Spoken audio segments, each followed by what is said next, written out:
우리가 읽어가는 성경 말씀 호세아 6장에서는 어제 5장의 말미에서 이어지는 말씀과 쭉 이어지고 있다, 이렇게 볼 수 있겠는데요. 5장 마지막 절 보면은 하나님께서 자기 백성들을 스스로 정화할 수 없는 상태에 있기에 하나님께서 그들을 정화하시고 새롭게 하시기 위하여 그들을 징계 가운데 낮추시게 될 때 그들이 여호와 하나님을 구하게 될 것이다, 그런 말씀을 하셨습니다. 5장 15절 말씀에 그들이 그 죄를 뉘우치고 내 얼굴을 구하기까지 내가 내 곳으로 돌아가리라. 그들이 고난받을 때에 나를 간절히 구할 것이다, 이렇게 표현을 했습니다. 고난 중에 낮아진 자리, 또 징계의 자리에서 그들이 자신들의 죄에 대하여 돌이키고 회개하게 될 때까지 하나님께서는 기다릴 것이다, 이런 말씀을 하셨습니다. 그래서 우리가 읽은 6장 앞부분 1절부터 3절까지 내용에서는 회개하게 되는 그 자세에 대해서 소개를 해주고 있다, 이렇게 볼 수 있겠고요. 4절부터 6절까지 내용에서는 하나님께서 하실 말씀에 대해서 소개를 하고요. 그리고 그 이후의 부분에서는 당시에 또 이스라엘 백성들의 그 죄악상에 대해서 또다시 말씀하는 내용이 이어지고 있습니다. 먼저 앞부분의 내용에 보면은 1절부터 3절의 내용, 먼저 우리가 잘 알고 있는 말씀이 될 거예요. 한번 보시면은 이렇게 말합니다. 회개를 하는 내용이죠. 오라, 우리가 여호와께로 돌아가자. 여호와께서 우리를 찢으셨지만 우리를 낫게 하실 것이고 우리를 치셨지만 우리를 싸매어 주실 것이다, 이렇게 고백하는 내용입니다. 하나님의 백성들이 어려운 일을 만나게 될 때 항상 가장 먼저 구해야 될 것은 하나님의 은혜입니다. 그분의 얼굴을 구하는 것입니다. 고난 가운데서, 징계 가운데서 그 백성들이 하나님께로 돌아가자, 이렇게 말할 것이라고 이야기해 줍니다. 그렇게 하나님께서 하나님 앞에 그렇게 회개하는 그 모습이 표현이 되어 있는데요. 그렇게 회개할 때 그들이 하나님을 구할 때 하나님이 어떤 분이신가를 고백하는 내용이 나타납니다. 하나님은 비록 우리를 찢으셨다 할지라도 우리를 다시 낫게 하시는 분이시다. 우리를 일시적으로 치셨을지라도 우리를 다시 싸매어 주시는 분이시다. 하나님은 자기 백성들, 하나님을 찾는 자들에게 언제나 회복을 이루어 주시는 분이시다, 이 사실을 분명하게 고백하는 겁니다. 우리가 그의 앞에서 살 것이다, 이렇게 쭉 이어집니다. 2절에 보면은 이틀 후에 우리를 살리실 것이고 셋째 날에 우리를 일으켜 주실 것이다. 우리가 그의 앞에서 살게 될 것이다, 이렇게 하나님을 향한 확신을 가지고 표현하고 있는 내용입니다. 하나님께서 그렇게 찾게 될 때 하나님이 어떻게 하시는가? 하나님은 응답하시는 분이심을 분명하게 말해줘요.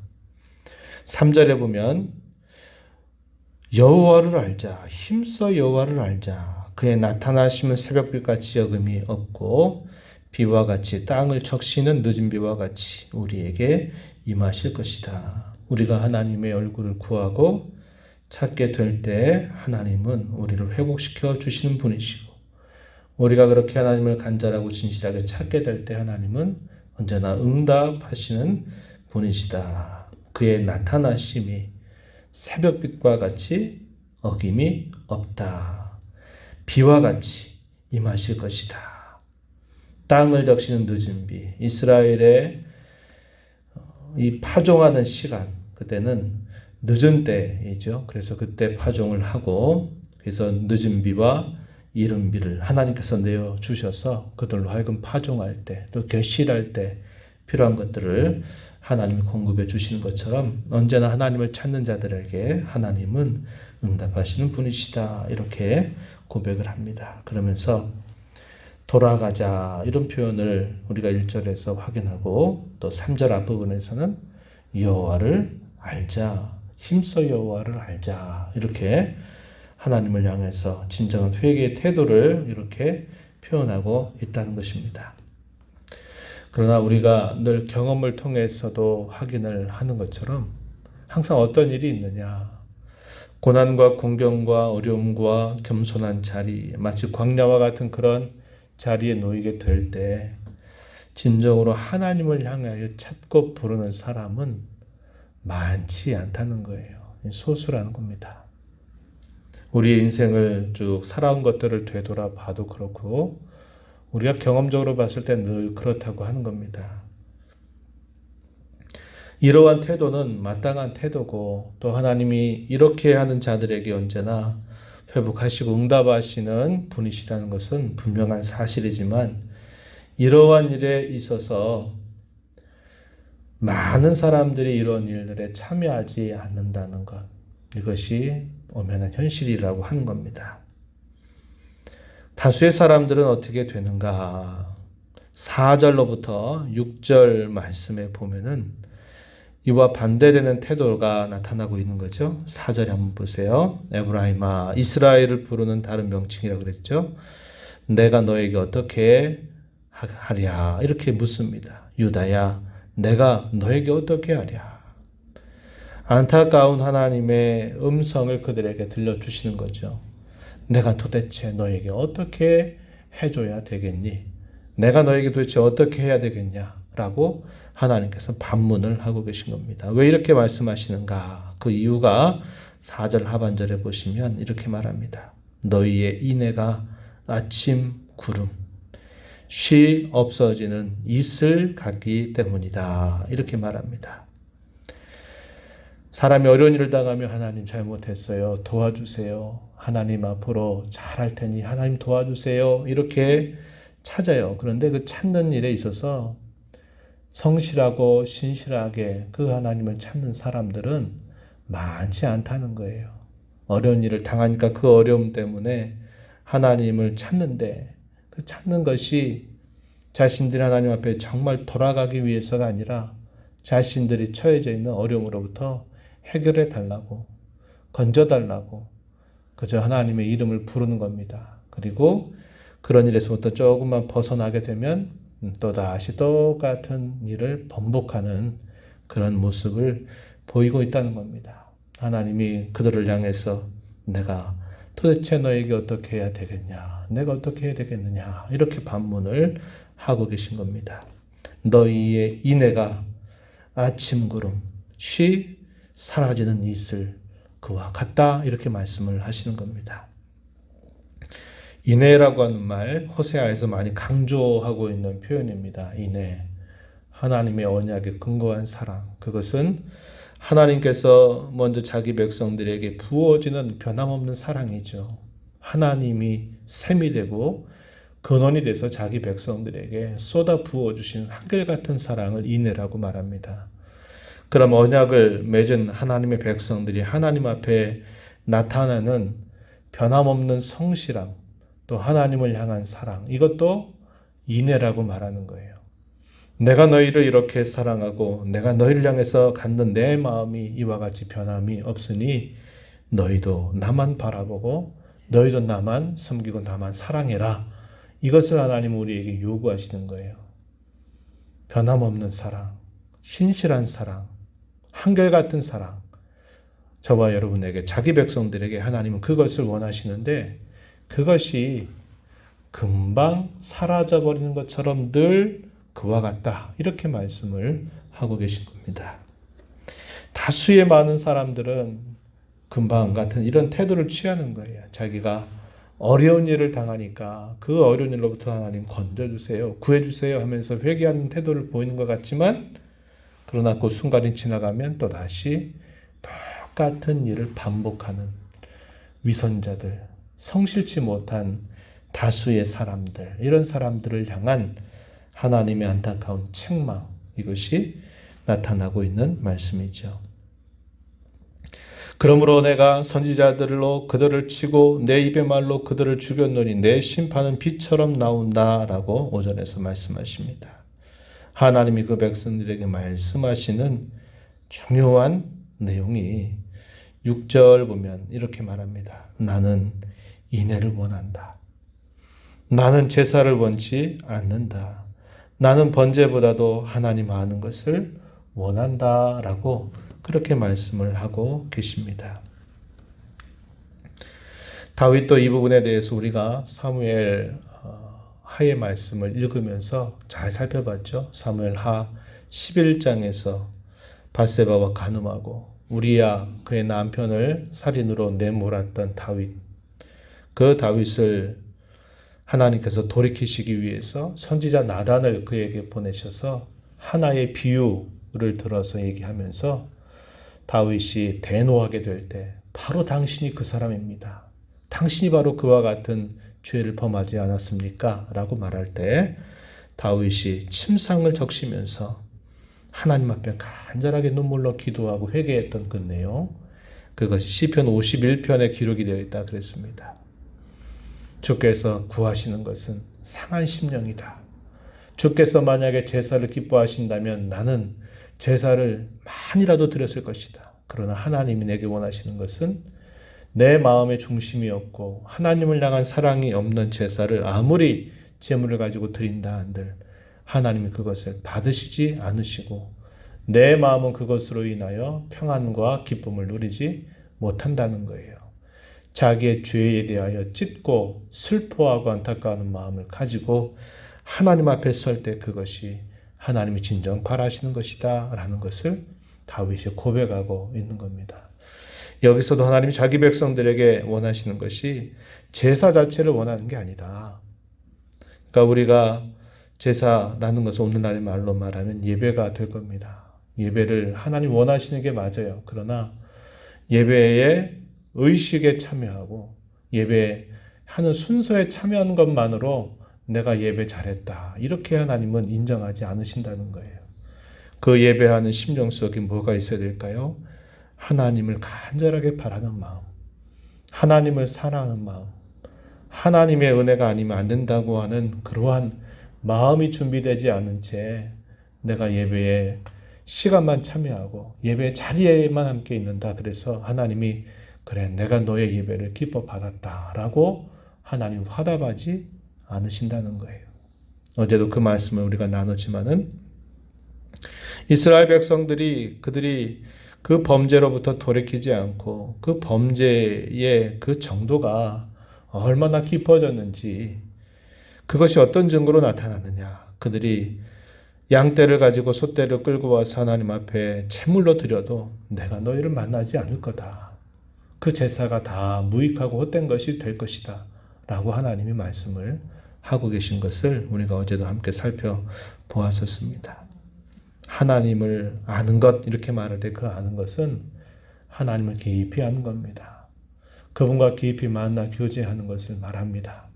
그분이 기뻐하시는 것을 행하려고 늘 우리 마음속에 그분의 뜻을 채우는 것이고 그분이 원치 않는 것에 대해서 나도 원치 않는 마음을 가지고서 하나님이 기뻐하시는 것, 하나님 기뻐하지 않는 것 그것을 잘 분별해서 늘 하나님 앞에 살아가는 그런 삶의 태도를 두고 하나님을 아는 것이다. 이렇게 말하고 있는 것입니다. 이 말씀은 오늘 살아가는 저와 여러분에게도 동일하죠. 모든 시대의 하나님의 백성들에게 하나님이 정말 먼저 원하시는 것은 제사보다도 순종하기를 원하시고 제사보다도 하나님을 사랑하는 마음이 먼저 있기를 원하고 계시다 하는 것을 우리가 언제나 잊지 말아야 한다 하는 것입니다. 그러면서 그 이후에 주어지는 말씀은 아담이 처음 범죄하였던 그 불순종의 모습처럼 너희도 그와 똑같은 전철을 밟고 있다. 이렇게 하나님은 그들의 죄를 지적하셔요. 7절에 그들은 아담처럼 언약을 어기고 거기에서 나를 반역하였다. 이렇게 말하죠.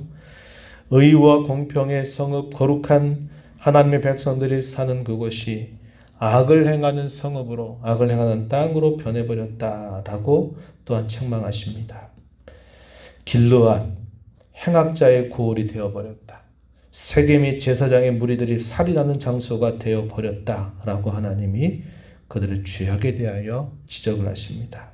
또 10절 가서 보면 전체적으로 이렇게 말씀하시는 거예요. 내가 이스라엘 집에서 가증한 일을 보았나니 거기서 에브라임은 음행하였고 이스라엘은 더럽혀졌다. 이렇게 말합니다. 이스라엘 백성들 전체를 다 하나님께서 보실 때 그들은 다 가증한 일을 행했다. 음행했다.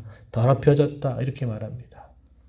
그래서 그 하나님의 백성들 전체가 이런 타락 가운데 있다는 것을 말씀하시면서 또다시 그들을 향해서 심판하시는 메시지 마지막 절에 표현되고 있습니다. 11절에 또한 유다여 내가 내 백성의 사로잡힘을 돌이킬 때에 내게도 추수할 일을 정하였다. 이스라엘뿐만 아니라 유다의 모습도 크게 다르지 않다라는 것을 하나님께서 말씀하시면서 추수할 일을 정했다. 이것은 하나님이 그들을 벌하시는 그 날을 정했다라는 것을 말씀하고 있는 것이죠. 오늘 저와 여러분이 이 말씀을 보면서 신실한 사람들이 되어야 될 것을 다짐하는 아침이 되기를 바랍니다. 소수의 사람들이 공경과 어려움 가운데 하나님을 변함없이 찾고 의지한다는 것이 어쩔 수 없는 현실이에요. 다수의 사람들은 문제 해결을 위해서 자기가 당하고 있는 그 문제로부터 빨리 벗어나기 위해서 하나님의 이름을 일시적으로 잠깐 찾아요. 그리고 그 문제가 지나가면 또다시 언제 그랬냐는 듯이 자기의 길을, 자기의 생각을 고집하면서 삶을 바꾸지 않고 여전히 그대로 나아가는 모습을 보여줘요. 우리가 얄팍하게 늘 습관적으로 반복하는 우리가 잘못했습니다 라고 말하는 것 하나님 모르실 리 없어요. 사람의 마음도 그 사람의 표정을 보고 말씨를 보고 얼굴을 보고 태도를 보면 이 사람이 진짜 고백하고 진짜 말하는 건지 아니면 건성건성하는 말인지 대략 느낄 수 있어요. 이 사람이 나를 별로 그렇게 진지하게 생각하지 않는구나. 이걸 느낄 수 있어요. 대단히 계산적이구나, 형식적이구나 하는 걸 느낄 수 있어요. 사람도 왜 그럴까요? 서로가 마음을 가지고 있기 때문에 그렇죠. 내가 갖는 마음이 상대방의 갖는 그 마음과 서로 화합이 되고 그 마음이 통하게 될 때는 서로 믿고 신뢰할 수 있어요. 그러나 그게 되지 않으면 그건 믿기 어려운 거예요. 신뢰하기가 어려운 겁니다. 하물며 우리 마음을 지으신 하나님이 그것을 안 보시겠습니까? 그래서 우리는 우리의 신앙에 있어서 가장 중요하게 여겨야 될 것이 진정성입니다. 진정성, 진실함, 순수함이에요.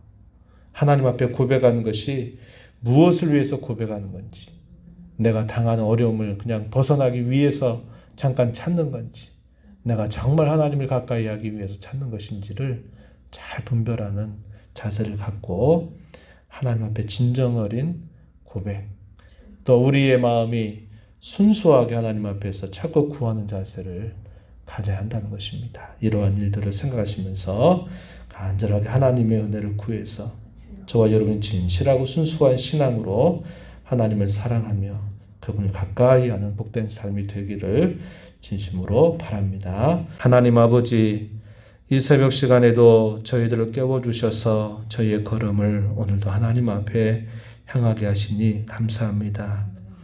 징계와 어려움과 고난과 광야와 같은 시간들을 지내게 될 때 하나님의 백성들은 하나님의 은혜를 구하고 얼굴을 구합니다. 그러나 그런 일에 있어서도 다수의 사람들은 자신이 처해져 있는 공경으로부터 벗어나기 위해서 하나님을 찾다가도 그 공경이 지나가면 또다시 하나님을 잊어버리고 자기 생각대로, 자기 하고 싶은 대로, 습관대로 행하며 살아가게 될 때가 얼마나 많음을 봅니다. 소수의 사람들이 신실하게 하나님을 사랑하고 하나님의 얼굴을 구하고 하나님을 떠나지 않으려고 늘 마음을 단속하면서 섬겨가는 모습을 저희가 살펴봅니다. 하나님, 마지막 때를 살아가는 저희들, 더욱더 저희의 마음을 하나님 앞에 잘 살펴서 저희들을 사랑하시고 저희들을 구원하시고 저희들 언제나 가까이 하셔서 교제하기를 원하시는 하나님의 그 마음을 저희가 잘 알게 하여 주셔서 하나님을 인격적으로 알게 하시고 하나님을 사랑하되 진실함으로 순수함으로 하나님을 잘 사랑하고 섬겨가는 저희들 되도록 하나님 인도하여 주옵소서.